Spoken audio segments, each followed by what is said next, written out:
Hello बच्चों, welcome back to study campus. और study campus की ऑनलाइन क्लास में आप सभी का स्वागत है। बच्चे हम करें class 12 business study Hindi medium से, और उसमें हमारा जो सबसे लास्ट चैप्टर है वो है बेटा चैप्टर नंबर 12 उपभोक्ता संरक्षण कंज्यूमर प्रोटेक्शन। ठीक है। अब बेटा देखो होता क्या है, ये जैसे नाम से ही है, उपभोक्ता मतलब कि बायर्स, जो हम आप कोई भी हो सकता है। संरक्षण का मतलब होता है उनको प्रोटेक्ट करके रखना, उनको क्या कहते हैं बचा के रखना। किससे बचा के रखना भैया? उपभोक्ताओं को बचा के रखना सेलर से, विक्रेता से, जो प्रोडक्शन करते हैं उनसे, ठीक है, उत्पादकों से हिंदी में। अब देखो जो हमारे दुकानदार भाई है, वो जो अंकल है वो है दाढ़ी वाले अंकल, बहुत चालाक अंकल है वो, और हम है भोले भाले से, वो हमें बेवकूफ बना देते हैं। इसके लिए हमें प्रोटेक्शन दी हुई है सरकार की तरफ से। सरकार ने कुछ कानून बनाए हैं इसको लेकर। तो जोक सपाट एक अलग है बेटा, तो ये मीनिंग है कि मैं आपको पहले समझा देता हूँ इसके पीछे की, इसके बैकग्राउंड की कहानी। आपने मिस्टर इंडिया एक मूवी देखी होगी जिसके अंदर चावल में जो अमरीश पुरी होता है उसके कुछ गुंडे होते हैं। तो वो क्या करते हैं भाई, चावल में चावल जैसे सफेद पत्थर डाल देते हैं, दाल में दाल के कलर के पत्थर डाल देते हैं, तो वो मिलावट करते हैं वहां पे। अब इससे होता क्या है कि जब आप 1 किलो चावल लेने गए तो भाई वजन तो उतना ही है 1 किलो, लेकिन उसमें चावल कम है, पत्थर ज्यादा है। तो इसकी वजह से कई बार क्या हो जाता है कि जब चावल जब हम बनाते हैं तो पत्थर मुंह में आ जाता है, उधर वो पेट में चला जाएगा और फिर आपकी तबीयत खराब हो जाती है और आपकी मृत्यु भी हो सकती है।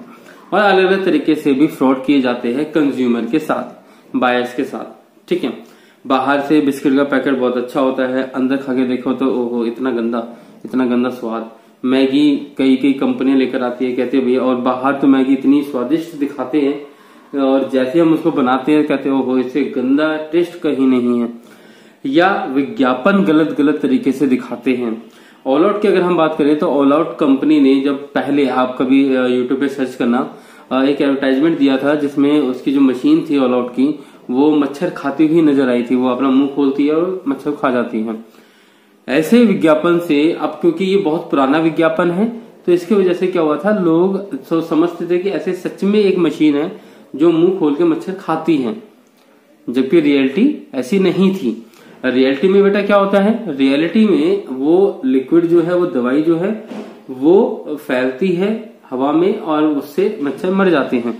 लेकिन रियलिटी में अब जो मशीनों की इस तरह के जो एडवर्टाइजमेंट है वो बंद कर दिए, और अब जो एडवर्टाइजमेंट आ रहे हैं उसमें ऐसे ही दिखाया गया है कि आपने प्लग किया उस मशीन को, देन वहां से जो हवा है, जो उसकी जहरीली हवा या जो भी है, वो दवाई फैल गई आपके रूम में और उससे मच्छर मर गए।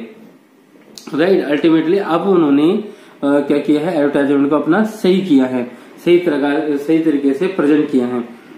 जबकि अगर आप उनकी पुराने वीडियो देखोगे, all out old advertisement video या एड वीडियो कुछ भी डाल सकते हो आप, वहां से देखना कि उसकी जो ऑल आउट की जो मशीन है वो मुंह खोलेगी और मच्छर को खाएगी। जब लोगों ने ये मशीन ले ली थी तो उनके मन में यही था कि भैया ये मशीन मुंह खोलेगी और मच्छरों को खाती है। अब ऐसे में लोगों ने कई बार रात को जग के देखा था, उनको लगा कि भैया मुंह नहीं खोली, हो सकता है शर्मा रही हो हमारे सामने, तो उन्होंने फिर रात को क्या कहते हैं छुपकर देखा मशीन को कि शायद अब मुंह खोलेगी, बट नहीं खोली। अल्टीमेटली एक आदमी ने भैया केस किया कंपनी के ऊपर कि उन्होंने जो एडवर्टाइजमेंट दी है वो बहुत ही ज्यादा भ्रमक है, या कह लो कि मिसगाइडिंग है। तो इसकी वजह से भैया आप वो एडवर्टाइजमेंट को बंद करो। और मुझे नुकसान हुआ है क्योंकि भैया मैं तो इस मशीन को लेकर ही इसलिए आया था क्योंकि भाई मुंह खोल के मच्छर खाती है, और अगर अभी ये नहीं खा रही है तो इसका मतलब मुझे मेरा पैसा वापस चाहिए, जो भी उसने क्लेम किया होगा। व्हाटएवर आप गूगल करोगे तो आपको बहुत सारी इंफॉर्मेशन मिल जाएगी उसमें कि ऑल आउट के साथ क्या क्या हुआ था। ठीक है। तो वो सारी चीजें हुई। देन उसके बाद ये क्लियर हुआ कि भैया जो उपभोक्ता है उनको बहुत बेवकूफ बनाया जा रहा है। अब यहाँ पर हमें जब बताया गया है कि उपभोक्ता संरक्षण जो हमें चैप्टर दिया गया है, तो उसका सबसे पहले मीनिंग समझते हैं बेटा कि मीनिंग है क्या। तो लिखा है उपभोक्ताओं के हितों की रक्षा करना आज की आवश्यकता है क्योंकि वे बाजार के राजा होते हैं। तो ये तो क्लियर हो गया कि भैया हमें उपभोक्ताओं के हितों की रक्षा क्यों करनी है। भाई मार्केट से बच्चे, अगर मार्केट से अगर बायर्स ही चले जाएंगे तो सेलर सामान बेचेंगे किसको? और अगर सामान नहीं बिकेगा तो उनको प्रॉफिट कैसे होगा बेटा? तो उपभोक्ता संरक्षण का बेटा मीनिंग आप चाहो तो ये डेफिनेशन याद कर सकते हो, ये पढ़ने की जरूरत नहीं होगी। इसका अभिप्राय उपभोक्ताओं को उत्पादकों तथा विक्रेताओं के अनुचित व्यवहार, अनुचित मतलब कि जो फ्रॉड टाइप के जो वो काम करते हैं उनसे सुरक्षा प्रदान करना है। ठीक है, तो उपभोक्ता संरक्षण का मतलब से बेटा ये हो गया। अब अगर हम बात करें कि उपभोक्ता संरक्षण के लिए भैया क्या कहते हैं, सेलर बायर जो है वो क्या कर सकते हैं, सेलर और जो प्रोड्यूसर होते हैं, जो उत्पादक होते हैं बेटा वो क्या कर सकते हैं? तो लिखा है कि माल की किस्म में सुधार कर सकते हैं। ठीक है, स्टैंडर्ड जो है आपके प्रोडक्शन का, आपके जो स्टॉक का, उसकी क्वालिटी जो है वो आपको सुधार करनी चाहिए, मूल्य में कमी होनी चाहिए भैया, सस्ता होना चाहिए। अब बेटा यहाँ पे एक बात ध्यान रखनी है कि मूल्य सस्ता करना सिर्फ और सिर्फ विक्रेता या जो सामान बना रहा है उत्पादक उसके हाथ में नहीं है, कुछ गवर्नमेंट पॉलिसीज भी होती है, देश के अंदर महंगाई कितनी है वो भी मैटर करता है। अब उसको अगर रॉ मटेरियल ही महंगा पड़ रहा है तो वो फाइनल गुड्स आपको सस्ते में कैसे दे दें? तो बहुत सारे मैटर इसमें टॉपिक जो है वो मैटर करते हैं।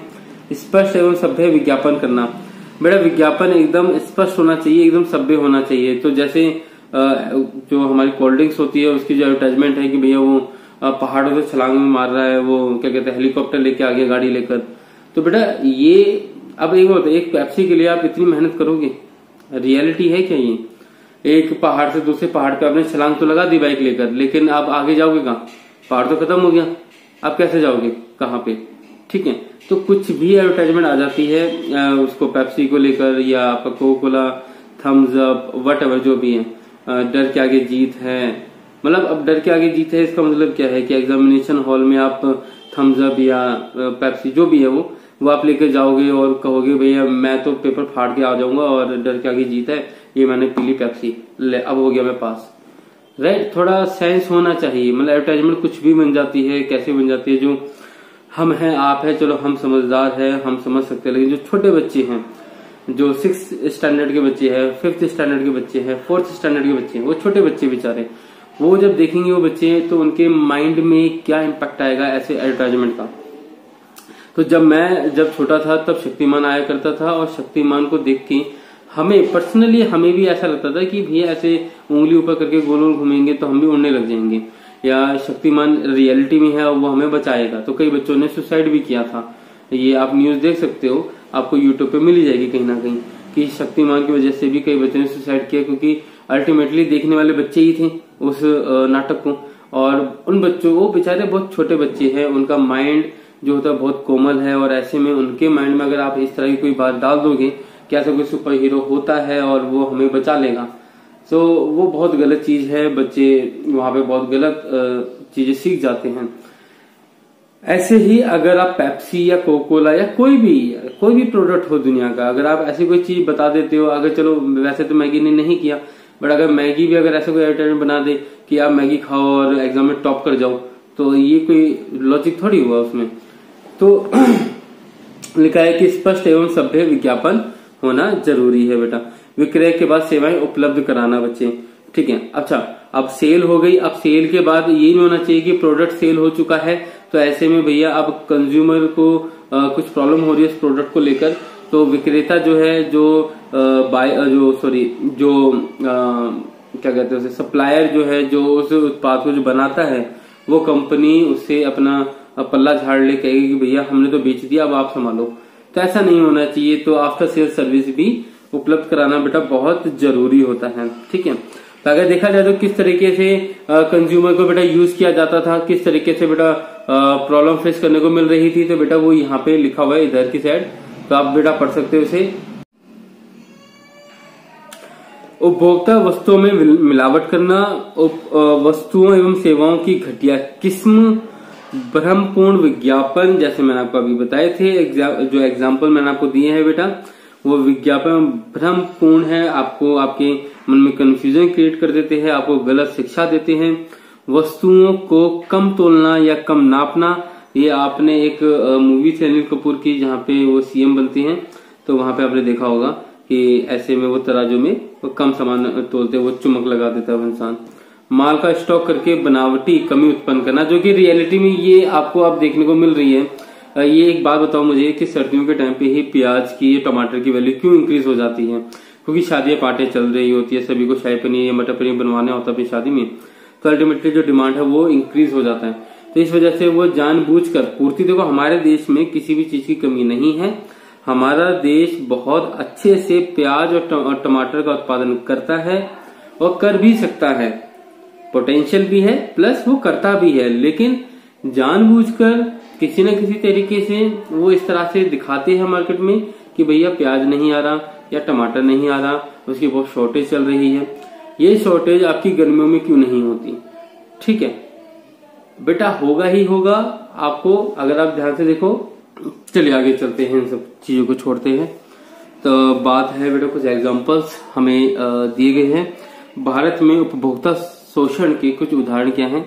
तो पहला जो पॉइंट है ये मुझे थोड़ा अच्छा लगा था कि सनफ्लावर जो ऑयल होता है, सूरजमुखी का तेल जो है, उसके एक निर्माता है, उन्होंने राष्ट्रीय समाचार पत्र में दिए गए विज्ञापन में कहा था कि उनका जो उत्पाद है विटामिन, मिनरल्स, प्रोटीन से भरपूर है। बेटा तेल में प्रोटीन समझ नहीं आता कैसे, टेस्ट करने पर सभी दावे झूठे पाए गए हैं। ठीक है, अब जैसे देखो बेटा, ये वाला जो आपका जो थर्ड पॉइंट है ना, ये आप बेटा रिलेट कर पाओगे बहुत अच्छे। अब मैगी आप सभी ने खाई होगी, ठीक है। इंस्टेंट नूडल्स लिखा है, तत्काल बनाने वाले को केवल 100 ग्राम की पैकिंग में बेचा जा सकता है। क्या कहा है बेटा? 100 ग्राम की पैकिंग में। बेटा मैगी का पैकेट जो होता है वो कितने ग्राम का होता है एक बार देख लेना, ठीक है। और साथ में क्या कहते हैं, जो आपका एक और पैकेट आता है, मैं नाम भूल गया उनका, सनफीस्ट का है वो, पता नहीं मैं भूल गया नाम, वो भी एक बार देख लेना बेटा, वो कितने ग्राम का है। 100 ग्राम का है, इन्होंने ध्यान से देखना और वहां पे पैकेट में चेक करना वो कितने ग्राम का है, ठीक है। तो जब गवर्नमेंट ने जब बोला है कि 100 ग्राम की पैकिंग में ही बेच सकते हो, जबकि कुछ निर्माता के पैकेट में केवल 80 ग्राम नूडल्स ही होते हैं। नॉट इवन बेटा 80 ग्राम, इवन 70 ग्राम तक नूडल्स होते हैं। आप एक बार चेक करना, मैं कुछ नहीं कहूंगा भैया इसमें, आप एक बार देख लेना बेटा मैगी खरीद के कि वो कितने ग्राम का है। 100 ग्राम की पैकिंग गवर्नमेंट कहती है और रियलिटी में क्या है। अब दूसरी बात, अगर हमारे देश में अगर ये सारी चीजें चल रही है तो सरकार कर क्या रही है? अगर उन्होंने जब रूल बना दिया, सरकार ने खुद जब रूल बनाया है कि भैया 100 ग्राम की पैकिंग में ही आपको बेचना है, इतना तो आपको बनाना ही पड़ेगा, इतना तो आपको सामान देना ही पड़ेगा, तो वो 70 ग्राम से 80 ग्राम से बेच कैसे सकते हैं? तो हमारी सरकार कर क्या रही है? मेरा यहाँ पे क्वेश्चन बेटा, पॉलिटिकल मत हो जाना, यहाँ पे मेरा क्वेश्चन कोई दिल्ली की सरकार या यूपी की सरकार से नहीं है, मेरा ये क्वेश्चन है पूरे सरकार से या उस डिपार्टमेंट से जो ये सारी चीजें अपने देख रेख में करता है, कि वो डिपार्टमेंट कर क्या रहा है, उसके सामने ये सारी चीजें हो रही है। ऐसा तो है नहीं कि वो मैगी नहीं खाते होंगे, खाते तो वो भी होंगे। तो अगर वो खाते हैं तो वो क्या देख नहीं रहे कि चल क्या रहा है उनके सामने? बट अगेन कोई भी एक्शन नहीं होता, देखिए आपके सामने की बात है। और मैगी जिस बच्चे ने ली है बेटा, वो मुझे एक बार ना क्या कहते हैं कमेंट कर देना नीचे इस वीडियो के कि बेटा कितने ग्राम की होती है मैगी। और जो सनफिस्ट का जो आता है, मैं नाम भूल गया दोबारा, मैं नाम मेरे को याद ही नहीं आ रहा उसका, एक बार वो भी देख लेना, बताना बेटा वो कितने ग्राम की होती है। या फिर आपके पास जितने भी नूडल्स, इंस्टेंट नूडल्स जितने भी हैं, तो मिनिमम जो वेट होता है वो 100 ग्राम होना चाहिए। तो सबसे छोटा वाला पैकेट देखना उसका, जितने भी नूडल्स आप यूज करते हो, और उस नूडल्स के ना क्या कहते हैं नीचे जो वेट होगा, जो उसके बैक साइड जो प्राइस और नेट वेट लिखा होता है बेटा, वो देख लेना एक बार। अगर स्टार बना हुआ है उस वेट के ऊपर तो वो स्टार भी देख लेना, नीचे क्या लिखा है स्टार के साथ, ठीक है। वो सारे बेटा कमेंट करना कि कितने ग्राम का पैकेट आपने देखा हुआ है, ठीक है, कितने ग्राम का पैकेट उसमें है, सामान है। बेटा लास्ट है बेटा, एक महिला सरकारी अस्पताल में अपेंडिक्स के ऑपरेशन के लिए दाखिल हुई, डॉक्टर ने लापरवाही की और अपेंडिक्स की जगह गाल ब्लेडर निकाल दिया, महिला की मृत्यु हो गई। अब बेटा देखो इस तरह की कुछ गलतियां होती है। तो हालांकि वैसे ये वाला जो लास्ट जो गलती है वो कोई एग्जाम्पल उसका तो नहीं है एडवर्टाइजमेंट का, बट स्टिल यहाँ पर उन्होंने लापरवाही कर दी देख रेख में और जो प्रॉब्लम है उनको सुनने में। तो इस तरीके से बेटा जो कंज्यूमर होता है उसके साथ हमेशा धोखा होता है, जिसकी कोई सुनवाई नहीं होती। तो उसके लिए सरकार ने एक अलग से कंज्यूमर संरक्षण के लिए एक टॉपिक उठाया है जो हमारे सिलेबस में है, और ये आपके सिलेबस में इसलिए भी दिया है ताकि आप भी जागरूक हो सको। ठीक है, तो ये तो आपने देख ही लिया होगा। देखो एक पॉइंट लिखा है बेटा, market minus consumer is equal to 0। अगर बेटा मार्केट से अगर आप कंज्यूमर हटा देते तो आपको क्या मिलेगा बेटा, 0 मिलेगा। अगर आपका एग्जांपल लेना है तो आप ले सकते हो Sunday market, Thursday market, Monday market, ये मार्केट, वो मार्केट। आप कोई भी मार्केट ले लो, आप इमेजिन करो कि उस मार्केट में अगर कंज्यूमर अगर हट गए, बायर्स अगर हट गए, तो बेटा उस मार्केट में बचा क्या, दुकानदार जो एक दूसरे का मुंह देख रहे हैं। That's it, right. सो यहाँ पे जो बोला गया है कि भाई उपभोक्ता संरक्षण का महत्व बहुत ज्यादा जरूरी है, क्योंकि अगर उपभोक्ताओं को लगेगा कि भैया वो ठगे जा रहे हैं तो अल्टीमेटली वो परचेज करना कम कर देंगे। और अगर इस तरह से उनकी हेल्थ के साथ अगर खेला जाए तो कंपनी कहाँ तक टिकेगी। कहीं ना कहीं कंज्यूमर जो होंगे वो इकट्ठा होंगे, एक साथ आएंगे और इसके अगेंस्ट प्रोटेस्ट करेंगे। ठीक है, अब यहाँ पे बेटा पॉइंट लिखा है, उपभोक्ताओं के दृष्टिकोण से अगर हम संरक्षण की बात करें तो क्या जरूरी है। उपभोक्ताओं के अगर पॉइंट ऑफ व्यू से देखो तो उपभोक्ता संरक्षण कितना जरूरी है। तो पहला पॉइंट है बेटा, उपभोक्ता अनदेखी, कंज्यूमर को इग्नोर किया जाता है। हर बार सोचा जाता है भाई अकेला आदमी है, क्या कर लेगा भैया, इसको बेवकूफ बना दो। ठीक है, इसको ऐसी गाड़ी दे दो जो खराब हो जाए, ऐसा मोबाइल दे जाओ जो 1 साल के अंदर अंदर जिसकी बैंड बच जाए। तो वो एक एक कंज्यूमर को देखते हैं कि भैया ये अकेला आदमी क्या कर लेगा। इसको सोच के वो जो अपना सस्ता सा प्रोडक्ट है महंगा करके या घटिया सा प्रोडक्ट है उसको चेप देते हैं अच्छा बता के बेटा। नेक्स्ट पॉइंट है असंगठित उपभोक्ता, क्योंकि बेटा उपभोक्ता असंगठित है, एक साथ नहीं है। अगर एक साथ अगर वो आ जाए तो बात ही अलग हो जाती है। आपको पता है एकता में ही मजबूती होती है, उसी में ही बेटा आपको पावर देखने को मिलती है। तो जो उपभोक्ता है बेटा असंगठित है, वो इकट्ठा नहीं है कभी भी। तो इसलिए उपभोक्ता संरक्षण बहुत जरूरी हो गया था कि अगर इंडिविजुअली अगर जैसे मेरे साथ कभी कोई ठगी होती है तो मैं पर्सनली मैं अकेला भी जाके उसके अगेंस्ट केस करा सकूं और मेरी उतनी ही सुनवाई होगी जितनी अगर मेरी एक पूरे कम्युनिटी की होती, उसी लेवल पे मेरी भी सुनवाई की जाएगी। तो इस वजह से भी उपभोक्ताओं के लिए उपभोक्ता संरक्षण जरूरी था, क्योंकि वो संगठित नहीं थे। थर्ड पॉइंट है बेटा इसका, उपभोक्ताओं का बड़े पैमाने पर शोषण होना। तो बेटा बहुत पहले की अगर हम बात करें तो उस टाइम पे बेटा उपभोक्ताओं के साथ शोषण बहुत होता था। जैसे उपभोक्ता वस्तुओं में मिलावट हो जाती थी, जो वस्तु सेवा थी उसकी घटिया किस्म थी, विज्ञापन उनको थोड़े भ्रमित करने वाले थे, कम तोलना, कम नापना, या जो वेट है या जो मात्रा है वो उसमें बेटा कमी थी, वस्तुओं की बेटा बनावटी कमी करना। ठीक है, तो इस तरीके से बेटा बहुत सारे तरीके से उपभोक्ता का शोषण किया गया, जिसकी वजह से बेटा ये संरक्षण देना जरूरी हो गया। अगर हम बात करें बेटा व्यवसाय के दृष्टिकोण से उपभोक्ताओं को संरक्षण देना क्यों जरूरी है, मुझे एक बात बताओ कि अगर आप एक बिजनेस चलाते हो और आप को अपना सामान बेचना है अपने कंज्यूमर्स को, तो आप चाहोगे कि आपके कंज्यूमर्स को प्रोटेक्शन मिले अगर उनके साथ कोई भी फ्रॉड होता है तो। क्यों, तो देखो बेटा व्यवसाय को अगर बेटा दीर्घकालीन तक चलना है, अगर लंबे समय तक बिजनेस करना है तो वो बेटा अपने उपभोक्ताओं के बारे में सोचेगा। सिंपल सी बात है। व्यवसाय द्वारा समाज के संसाधनों का प्रयोग करना, भाई एक बिजनेस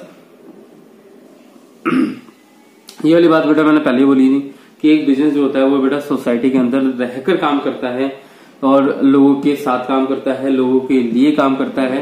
तो ऐसे में जब वो समाज के संसाधन यूज कर रहा है तो इसीलिए उसकी ये रिस्पॉन्सिबिलिटी बनती है कि वहां के जो कंज्यूमर्स है, वहां के जो उपभोक्ता है उनकी सेवा करे या उनके फायदे की वस्तु बनाए या उनके फायदे के लिए काम करें। थर्ड पॉइंट है बेटा सामाजिक उत्तरदायित्व। तो जैसे ऑलरेडी अभी जो मैंने आपको कहा था वैसे ही आप उसको सामाजिक उत्तरदायित्व की तरफ भी मोड़ सकते हो उसी सेम चीज को। व्यवसाय की अपने स्वामी सहित सभी संबंधित पक्षकार, चाहे वो कर्मचारी, उपभोक्ता, पूर्तिकर्ता, प्रतियोगी, सरकार, कोई भी हो, को संतुष्ट करने के उत्तरदायित्व को व्यवसाय का सामाजिक उत्तरदायित्व कहते हैं। तो व्यवसाय के जितने पक्ष है बेटा, जहाँ पे चाहे वो कर्मचारी चाहे एम्प्लॉयज कह लो, वो भी समाज से आता है, उपभोक्ता भी समाज से आते हैं, पूर्तिकर्ता भी समाज से आते हैं, प्रतियोगी जो है बेटा वो भी समाज में ही रहते हैं, और जो सरकार है, सरकार भी जो चुन के आते हैं वो भी समाज के ही लोग होते हैं जो मिलकर सरकार बना देते हैं। तो उन सभी के प्रति उसके जो भी उत्तरदायित्व होते हैं उनको बेटा हम सामाजिक उत्तरदायित्व कहते हैं, इसलिए उसको पूरा करना भी जरूरी है। ठीक है, अब जो बेटा 2 पॉइंट है वो आप देख लेना, ये मैं एक्सप्लेन नहीं करने वाला, बहुत ही सिंपल से पॉइंट थे इस वजह से। अब अगर हम बात करें तो इसमें कुछ एक्ट दे रखे हैं कि संरक्षण के कौन कौन से बेटा एक्ट हैं। तो एक्ट बेटा इतने सारे आपको दे रखे हैं, टोटल बेटा 10 है। तो आपको बेटा कुछ ना कुछ 2-3 याद कर लेने हैं कि बाई चांस अगर एग्जाम में क्वेश्चन पूछ ले कोई भी 2 वैधानिक संरक्षण बताएं तो आपको बताना है उपभोक्ता संरक्षण अधिनियम 1986 और कॉन्ट्रैक्ट एक्ट। आप ये कह सकते हो तो consumer protection act 1986, the contract act 1982, ठीक है। और ये बेटा देखो ये सारी चीजें दे रखी है बेटा, क्या दे रखी है बेटा, देखो ये सारी चीजें दे रखी है, ठीक है। आप ये भी कर सकते हो द कंपटीशन एक्ट 2002, ठीक। अच्छा, तो ये सारी चीजें बेटा आपके सामने, लेकिन हमें जो पढ़ना है वो तो हमें पढ़ना है बेटा कंज्यूमर प्रोटेक्शन एक्ट 1986। हाँ बेटा ये पढ़ना है, ठीक है। बात समझ में आ गई, ठीक है। अब इसके अंदर बेटा देखो टॉपिक अगर हम बात करें तो टॉपिक तो बेटा देखो आपके सामने है इतनी सारी चीजें, और ये सारी चीजें हम करेंगे, बहुत इंपॉर्टेंट चीजें हैं। चलिए बेटा स्टार्ट करते हैं। हमारा जो नेक्स्ट टॉपिक है बेटा हमारा वह है उपभोक्ता संरक्षण अधिनियम 1986। अब ये एक्ट है क्या बेटा, हमें क्या बता रहा है वो सुनते हैं बेटा। अगर हम देखें तो उपभोक्ता संरक्षण अधिनियम 1986 होता क्या है, ये सारी चीजें तो बेटा इसमें बताया गया है कि उपभोक्ता संरक्षण अधिनियम जो है वो 1986 में लाया गया था, जिसमें पूरा जो डेट है बेटा दिसंबर 1986 संसद द्वारा पास किया गया है, और इसको 1 जुलाई 1987 इसको लागू किया गया था बेटा। लेकिन इसमें ना 1993 और 2003 में कुछ संशोधन, कुछ चेंजेस किए गए थे इसके अंदर, ठीक है। इसमें हम क्या करते हैं, इसमें हम उपभोक्ता को बेटा कुछ संरक्षण देते हैं, इसमें कुछ अधिकार उल्लेख किए गए हैं उसके आगे, ठीक है। उपभोक्ता संरक्षण अधिनियम में बेटा कुछ अधिकार बताए गए हैं कंज्यूमर्स के, और बहुत से रूल्स एंड रेगुलेशंस भी बताए गए हैं। जैसे बोला गया है कि अगर आप शिकायत करोगे बेटा तो ये भी लिखा हुआ है कि शिकायत किस बेस पे होना चाहिए। तो पहले लिखा है अनुचित या प्रतिबंधित व्यापार व्यवहार। अगर कोई ऐसा कोई ट्रेड हो रहा है, ऐसा कोई व्यापार हो रहा है जो गवर्नमेंट की तरफ से मनाही की गई है, या जो अनफेयर अनुचित आप कह सकते हो, तो जैसे आप ये कह सकते हो गिफ्ट स्कीम जारी करना जबकि इसकी लागत को पहले ही मूल्य में जोड़ दिया जाता है अथवा क्वालिटी को घटा दिया जाता है। तो ये जैसे होता है ना कि पिज्जा वाले जैसे क्या करते हैं कि एक पिज्जा लोगे तो दूसरा पिज्जा फ्री, लेकिन आपने एक नोटिस किया होगा कि जो दूसरा जो पिज्जा होता है उसकी या तो क्वांटिटी कम होती है, या उसका साइज छोटा होता है, या कोई ना कोई अदर कोई ना कोई उसमें कमी आपको देखने को मिलती है। जबकि होना क्या चाहिए कि जो पिज्जा आपने ऑर्डर किया सेम उसी वेट में, सेम उसी मतलब हर तरीके से जो फ्री मिल रहा है वो भी उसके जैसा ही होना चाहिए, ठीक है। तो इस तरीके से हम कहते हैं अनफेयर ट्रेड प्रैक्टिस हो रही है। अगर ये सारी चीजें कुछ है तो बेटा आपको क्या करना होगा, आपको शिकायत करना होगा, और आप शिकायत कर सकते हो। दोषयुक्त वस्तुएं डिफेक्टिव गुड्स अगर आपको दे दी जाए, आप कह सकते हो या तो उसकी क्वांटिटी कम हो या तो उसकी क्वालिटी से बेटा सेक्रीफाइस किया गया हो। क्वालिटी मतलब कहते हैं जैसे चावल आपने लेने गए हो, चावल में बेटा कीड़े थे पहले से, ठीक है। कोई भी चीज ऐसी है जो वस्तु में कमी दिखाती है तो उसके बेस पे भी बेटा आप शिकायत कर सकते हो। सेवा में न्यूनता मतलब कि कह सकते हैं डेफिशिएंसी ऑफ सर्विस।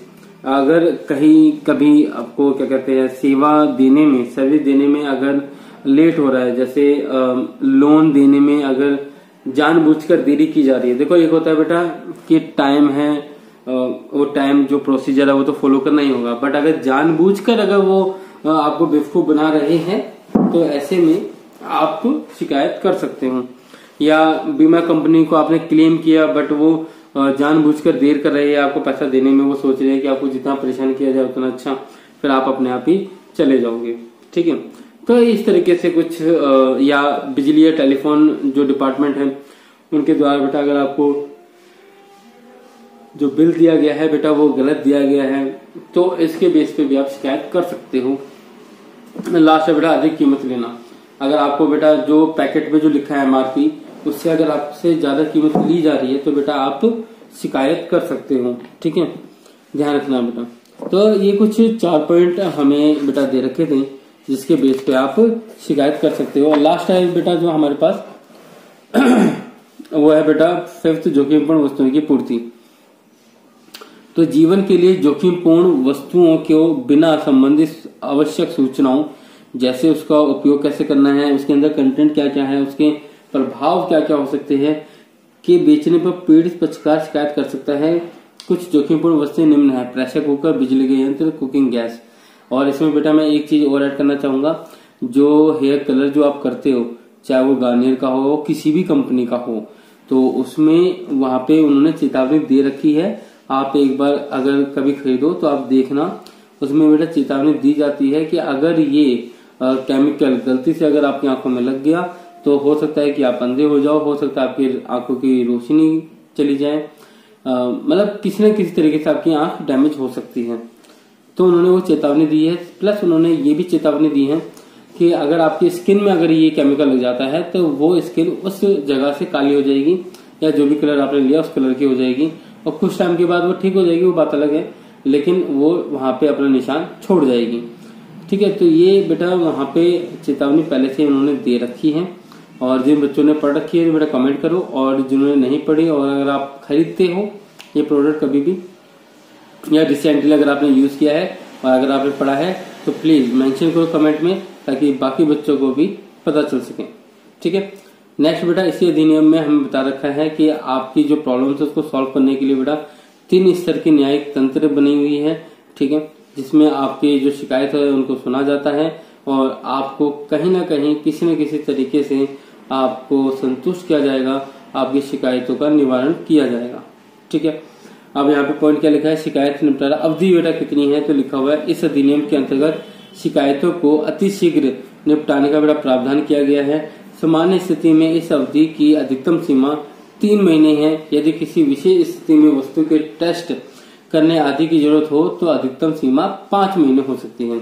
तो वैसे नॉर्मल तो 3 महीने है, बट अगर बाई चांस कभी किसी वस्तु को टेस्ट करना पड़ गया तो बेटा ये जो लिमिट है वो बेटा 5 महीने की हो जाती है। अब बात आ जाती है शिकायत दर्ज कौन करा सकता है, तो जो उपभोक्ता है वो करा सकता है, या मान्यता प्राप्त उपभोक्ता संघ अगर है, अगर वो सदस्य है किसी भी संघ का, तो वो पूरा संघ करा सकता है। एक या अधिक उपभोक्ता करा सकते हैं, केंद्र सरकार करा सकते हैं, राज्य सरकार करा सकती है। तो बेटा सेंट्रल गवर्नमेंट भी कहीं ना कहीं कंज्यूमर कभी ना कभी तो बनती है, वो भी उसको ही प्रोडक्ट चाहिए होते हैं। राज्य सरकार भी कंज्यूमर बन सकती है। शिकायत किसके विरुद्ध दर्ज की जा सकती है, बेटा वो भी देखो। दोषपूर्ण वस्तुओं के लिए भी करा सकते हो, जिसमें आप सेलर के लिए करा सकते हो, मैन्युफैक्चरर के लिए करा सकते हो। ठीक है, ध्यान देना बेटा। ठीक है, और किस बेस पे करा सकते हो, क्वालिटी, क्वांटिटी, पोटेंसी, आपकी क्या कहते हैं प्योरिटी, उसके अनुबंध करा सकते हो। सेवाओं में न्यूनता के लिए अगर सर्विस में कोई भी डेफिशिएंसी हो रही है, अनावश्यक रूप से वो देरी जानबूझ के कर रहे हैं, तो भी आप करा सकते हो। वो किसके अगेंस्ट कराओगे, सर्विस प्रोवाइडर के अगेंस्ट कराओगे आप। ठीक है, ध्यान रखना बेटा। तो उसमें अगर आप कराओगे तो बेटा कैसे कराओगे, आप करा सकते हो कि क्या कहते हैं, क्या लिखा हुआ है बेटा यहाँ पे, सेवाओं में न्यूनता का अर्थ उनमें अपूर्णता है, दोष है, उनकी गुणवत्ता है, प्रकृति है, प्रदान करने के ढंग है, अपर्याप्तता है, ये सारी चीजें बेटा है। शिकायत की अगर हम फीस की बात करें बच्चे, तो शिकायत की फीस क्या है, प्रत्येक शिकायत के साथ निर्धारित फीस जमा करवाई जाती है। हालांकि न्यायालय फीस या किसी अन्य खर्चे का भुगतान नहीं करना होता। अब बात आती है कि बेटा जो उपभोक्ताओं को जो राहत जो बेटा दी जाएगी इसमें, तो बेटा वो राहत क्या है, तो यहाँ पे लिखा हुआ है बेटा दोषों को दूर करना। तो जो भी दोष है उस वस्तु में उसको दूर करने का प्रावधान है। वहां पे भाई जो आपका जो क्या कहते हैं जो न्यायिक तंत्र है वो आपकी बात सुनता है। देन फिर जो आपके पास जो प्रोडक्ट है उसके अंदर कोई दोष है तो हम उसको वो दूर कर देंगे। जैसे अगर आपने कोई कार खरीदी वो खराब है तो वो ठीक करवा देंगे। वस्तुओं को बदलना, अगर आप चाहते हो कि नहीं भैया मुझे कार ही नहीं चाहिए तो बिल्कुल भाई वो आपकी चेंज करवा देंगे। तो ये रेमेडीज आपको दे रखी है। नेक्स्ट बेटा कीमत की वापसी, अगर आप चाहते हो कि नहीं भाई मुझे तो मेरा पैसा ही वापस चाहिए तो वो मिल जाएगा। क्षतिपूर्ति का बेटा भुगतान पूरा पूरा है। अगर आपको कोई हानि हो जाती है उससे तो वही पैसा आपको मिल जाता है। सेवा में कमी को दूर करना, अगर सर्विस में कोई कमी है तो बेटा उसको दूर की जा सकती है। प्रतिबंधित व्यापार व्यवहार पर रोक, अगर कोई ऐसा व्यापार हो रहा है जैसे यदि कोई गैस कंपनी गैस कनेक्शन के साथ उपभोक्ता को चूल्हा लेने के लिए बाध्य करती है तो इस प्रकार के प्रतिबंधित व्यापार व्यवहार पर तुरंत प्रभाव से रोक लगाई जा सकती है। जोखिमपूर्ण वस्तुओं की बिक्री पर रोक हो सकता है, बिल्कुल जो जोखिमपूर्ण है जिससे आपको प्रॉब्लम हो सकती है ऐसे वस्तुओं को भी हम रोक देते हैं बेटा। जोखिमपूर्ण वस्तुओं को बाजार से हटाना और पर्याप्त लागत का भुगतान करना, ठीक है। तो ये सारी चीजें आपको मिलती हैं। अब बात आ जाती है बेटा उपभोक्ताओं के अधिकार की, ठीक है। अब बात है बेटा उपभोक्ताओं के अधिकार की, तो बेटा ये जो टॉपिक है वो हम करेंगे बेटा नेक्स्ट वीडियो में, ठीक है। और नेक्स्ट वीडियो में हम इसके ये टॉपिक, हमें बेटा टॉपिक ज्यादा बेटा बचे नहीं है। अधिकार के साथ आपकी उत्तरदायित्व भी बेटा आते हैं, ध्यान रखना। सिर्फ अधिकार नहीं होते, उत्तरदायित्व भी होते हैं। आपको पता है कि जो अथॉरिटीज है और रिस्पॉन्सिबिलिटी है बेटा साथ साथ चलनी चाहिए, ठीक है। उपभोक्ता संरक्षण के उपाय एवं साधन इंपॉर्टेंट नहीं है, बिल्कुल इंपॉर्टेंट नहीं है बेटा। हाँ, इसके बाद जो इंपॉर्टेंट है बेटा वो ये है कि 3 स्तरीय न्यायिक तंत्र क्या है, और ये सारी चीजें हम पढ़ेंगे। तो अभी हम पढ़ेंगे नेक्स्ट वीडियो में उपभोक्ता के जो बेटा उत्तरदायित्व होते हैं, जो अथॉरिटीज होती है वो पढ़ेंगे। देन न्यायिक तंत्र है बेटा वो पढ़ेंगे, ठीक है।